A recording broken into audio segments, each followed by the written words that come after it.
Hey guys, welcome back to Trade Empire. In this video, you will learn all about the liquidity. And we will cover all these following topics about liquidity. I hope if you watch this video till the end, you will be master enough to identify the liquidity areas in the market. And you will save yourself from liquidity grabs. And you can execute your trades using liquidity trading strategy. So let's start our video. After a short intro.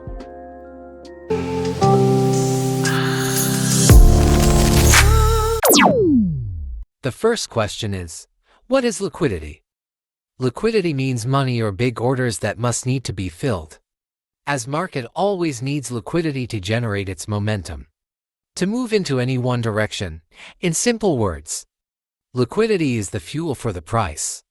So when there are big pending orders, price go to fill that orders and grab the liquidity of retail traders and small banks and institutes. Where can liquidity be found in the market? Liquidity is an area or zone on the chart where a large amount of money is resting, means stop losses, and pending orders. When a trader gets stopped out of a position, market grab their funds and then continue its direction. It is often speculated that central banks or large financial institutes may manipulate the market, creating scenarios that deceive traders into believing that they have a clear understanding of price action. That's why it is crucial to identify the liquidity zones on the chart.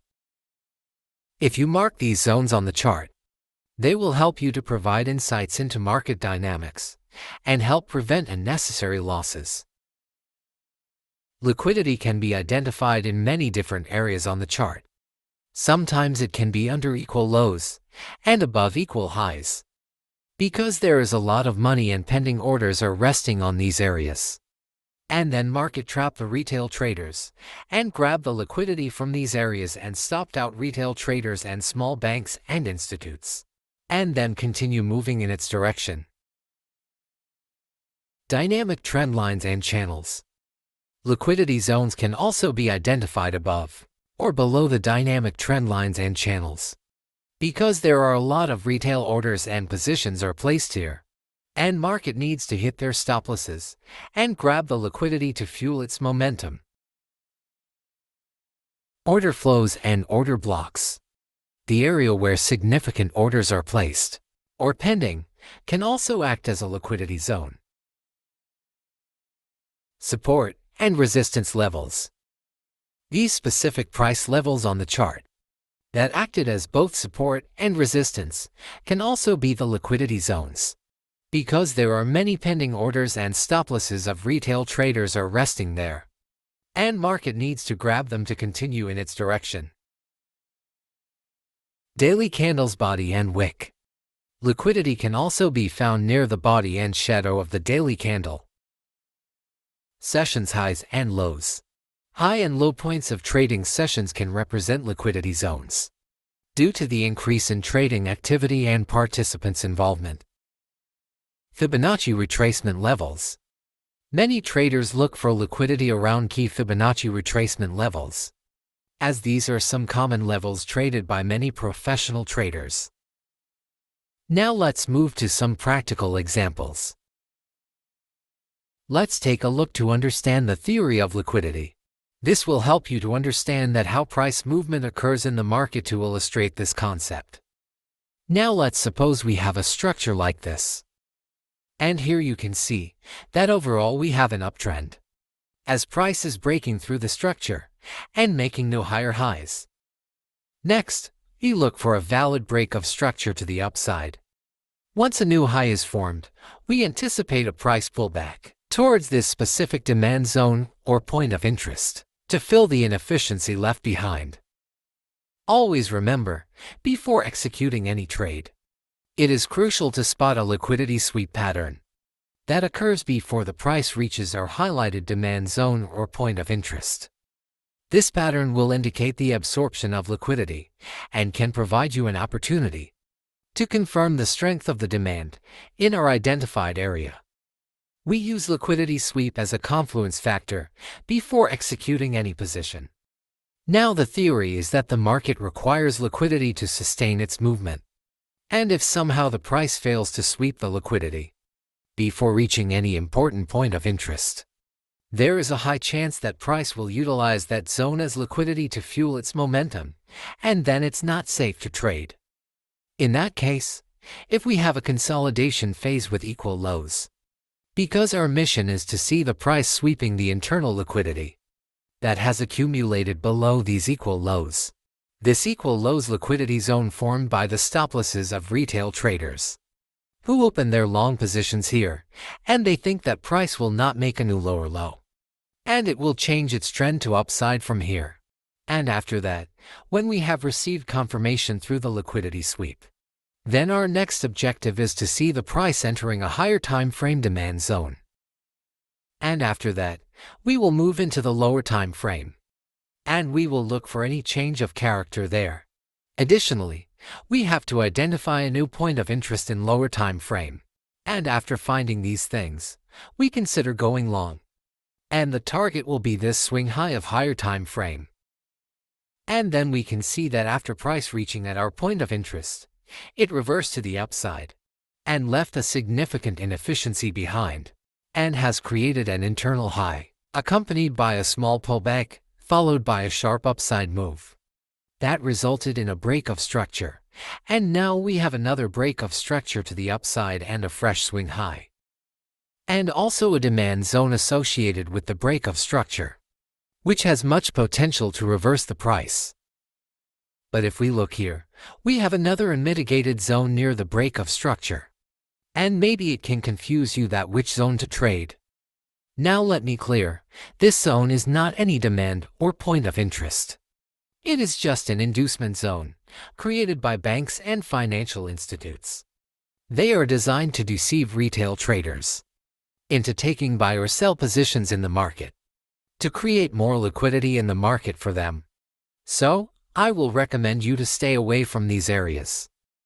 And this order block or fake demand zone represents an inducement level, and price artificially attempted to create a structure that would lead traders to believe that the price was about to change direction to the downside, and many traders enters in the market by opening their sell positions and place their stop losses above this internal high, and then the price swiftly moves to the upside, breaks through the structure, and grab the liquidity, and as a result, a fake demand zone and order block forms. And then we can see that price moves downward and reaching the inducement zone. And we have another small pullback to the upside, which is attributed to the buying pressure of traders who executed their long positions on this inducement zone. And this minor pullback further induces more price action traders to enter in the market by opening long positions and placing their stop losses just below this inducement zone. And this type of collective activity creates a lot of liquidity just below this inducement zone. And you can see, price swept the liquidity of these long position traders. And now, our next objective is to monitor the price when it enters the higher time frame demand zone. And when the price tap into this higher time frame demand zone, we will move into the lower time frame, and we will look for any change of character in that lower time frame. And then, we have to find another demand zone in lower time frame. And when all these conditions are met, then we will go long with full confirmation. The stop loss will be below the higher time frame demand zone. And for take profit we will target this external higher high. As now you have learned enough that how liquidity zones can be utilized in our trading plan to increase our profit ratio. Now let's move into some real chart examples. Here on the chart, we have a clear uptrend, as price is breaking through the structure and extending swing highs. And price has left a significant inefficiency. So we will highlight this order block. And we are expecting that the price will reach this order block, fill the inefficiency, and then it will move to the upside. And if we look a little bit closer, we can clearly notice these equal lows. As I told earlier, liquidity can be found above equal highs and equal lows. And it indicates a significant accumulation of pending buying orders and the stop losses of position traders. And the presence of this liquidity above our demand zone increases the probability of a potential price reversal from our highlighted order block. And now, we will wait for the price to sweep the liquidity below these equal lows, fill the inefficiency, and tap into our highlighted order block and point of interest. As you can see, the liquidity below equal lows has been swept, and the inefficiency has been filled. Now our next step is to move into the lower time frame and look for any sign of market shift. Here on the 1-minute time frame, we have this latest downward structure, and this is the recent lower high. And now we will wait for the price to break through this and done a change of character. Change of character has been done. Now market trend has been shifted to the upside. And we will mark this last candle from where this move has started as our order block or demand zone. And we will set our pending buy order at the top of this zone. Stop loss will be a couple of pips below this zone, and for take profit, we will target the swing high of 15-minute time frame. Or you can set 1:2 to risk and reward ratio. Remember one thing, when price is coming to execute your order, monitor the price behavior. If the price is moving more aggressively, set the stop loss below the higher time frame demand zone.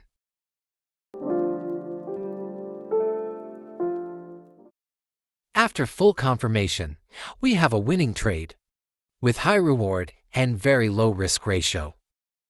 So guys, that's all for today. I hope that I explained all the things clearly.